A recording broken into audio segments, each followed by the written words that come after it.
will never not love sorcery! Hello, my fellow tarnished of the sorceress persuasion. Today, I bring you the new reigning champion of sorcery. The new, literally best sorcery in the game in terms of pure speed-killing power. Yes, Comet Azur with infinite FP has been dethroned. And I'll tell you for why. Because, if I didn't, there wouldn't be much of a video. It would just be like, alright guys, Comet Azur's been dethroned, goodbye. And I don't think any of you'd find that really satisfying. Anyway, let's start our story today with Rock Sling.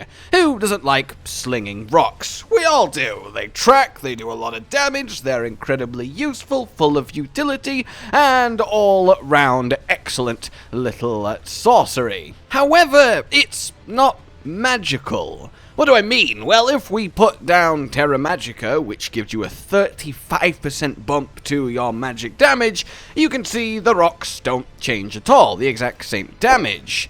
However, they are physical damage, and that is the key here. So if we craft something like, I don't know, Blood Boil Aromatic, which gives you a plus 30% boost to physical damage, and cannot be used at the same time as Flame Grant Me, so it's the superior option here, and then use our Rock Sling, lo and behold, our rocks rock rockier, which is, of course, the technical term. But I'm not about to tell you that Rock Sling is the new best sorcery in Elden Ring. Of course not. But this sells the scene. Sells the scene? Do you want to buy a scene? It sets the scene. And what is that scene? That scene is the apocalypse. But before we get to that, let's go through the technical details here again. We have Meteorite of Astel. You get this from the consecrated snowfield when you defeat the Astel clone boss at the end of this dungeon, and that's all nice and good. This is a meaty sorcery, can be channeled for as long as you have FP, and is one of the few channel until the enemy is dead options we have. It's always been great, it's always been fantastic at killing big bosses, and it's always been a really solid choice, but it's not quite been as good as Comet Azur. And given Comet Azur was better than it even on big bosses, it's a little bit... But Meteorite of Astel is not physical damage, it's not magical damage, it's both. So if we see how much damage it does, that's all well and good. We put down Terra Magica, try again, 35% boost to the magical portion. Yeah, nice bump in damage. We have our plus 30% Blood Boil Aromatic, bigger bump in damage because there is more physical component than magical, but still a good amount of both. Terra Magica and the Blood Boil Aromatic, and oh ho ho! Now we're talking. Being able to stack magic damage boosts and physical damage boosts, if we go all in on that, well, you can imagine what happens with this sorcery.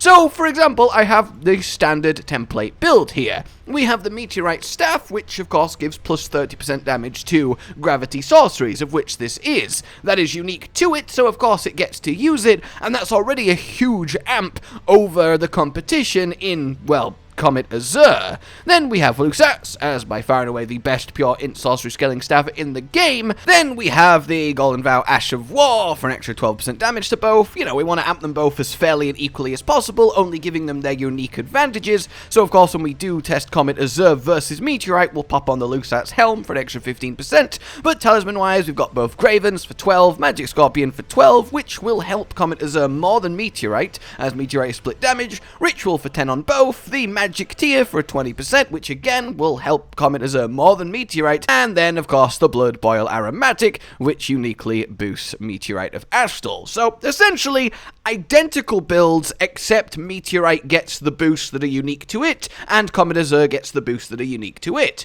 Cool! So, let's go over to our Worm King, who is a perfect, big, chunky, massive health boss to have a good little test against here.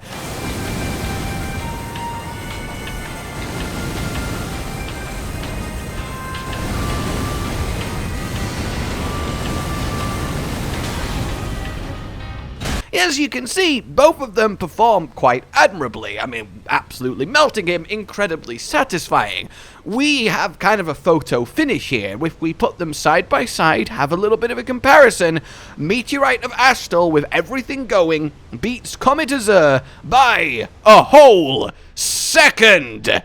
Just under, but still, it does beat it, which means, technically speaking, it is the highest damage sorcery in the game by simple virtue of it being boostable more than literally any other, because it has a physical damage component as well as magical, and I think that's pretty damn good. And hell, even against a little boss, a humanoid boss, a single enemy boss that isn't a big boy, it still does admirably. I mean, you're still slapping for massive stagger damage for like 3k plus a meteor. It really does destroy.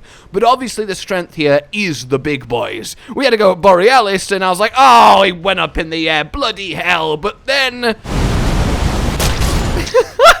Is that not a brilliant finish? He just splatted himself into the entire meteorite storm. Glorious and totally intentional. I have no idea what you're talking about. Now, obviously, there are times where it will fail, and if you don't have infinite FP, it's kind of pathetic. Worse than Comet Azur, but still, both are kind of bad if you're just using them as normal spamming spells without a massive investment in mind, but that's nothing new. You're certainly not going to be running out using Meteorite of Astel to clear like a generic level out, because, I mean, you're going to be there all day trying desperately to hit the guys through terrains and tight corridors. It's also not the best in PvP unless you actually can get a surprise attack on a group of enemies so they don't notice until the meteorites hit them. It will one-shot them all, but anyone who's even remotely aware, you're going to have a bad time. I mean, it looks cool, but then they just kind of stand at the other side of the meteor storm waiting for it to finish. Like, does he think this is helping? So, yeah, there is obviously limitations, and I don't have to tell you that. You've probably used the sorcery at this point. But the point of today is, hey, technically speaking, we have a new winner when it comes to the title of the single most damage per second sorcery in the game, and it is a fully amped Meteorite of Astel with a suitable target, and I thought that was fairly fun and worth sharing. The other gravity sorceries don't have physical damage component. It is just Rock Sling that is all physical, and Meteorite of Astel that is about 60% physical, 40% magical, so that's the info that you need there. So all in all then, yeah, I hope you found this quite at least enlightening, or at least want to think a bit more about Meteorite of Astel and how well you can use it. And yes, if you do take this kind of general strat and apply it to Rock Sling, give it those physical boosts, maybe just Flame Grant Me Strength. If you can't be bothered farming Bloodbath Aromatics, you get the recipe for it in the Shaded Castle. If you were wondering, then you can turn Rock Sling into even more of an oppressive force, and that might also explain why you've not noticed it gaining much or any damage from all your various magic damage boosting options. So, yeah, there you go, everybody. I hope you've had fun. Like if you did, subscribe and hit the bell for more so you don't miss future tips, tricks, guides, sorceress, funny bits, all of that good stuff. Consider supporting the future of this channel on Patreon down below, and until we meet again, a goodbye. Josh, Cotton, and Hollow with the videos, dropping the humor like a hammer on your tippy toes, bringing entertainment on a daily arrangement to take our insanity and turn it into entertainment. Yes, I said entertainment twice, to reiterate that it is nice to look into your faces on a mostly daily basis when you let us in your homes to make the whole world a stage. Goodbye.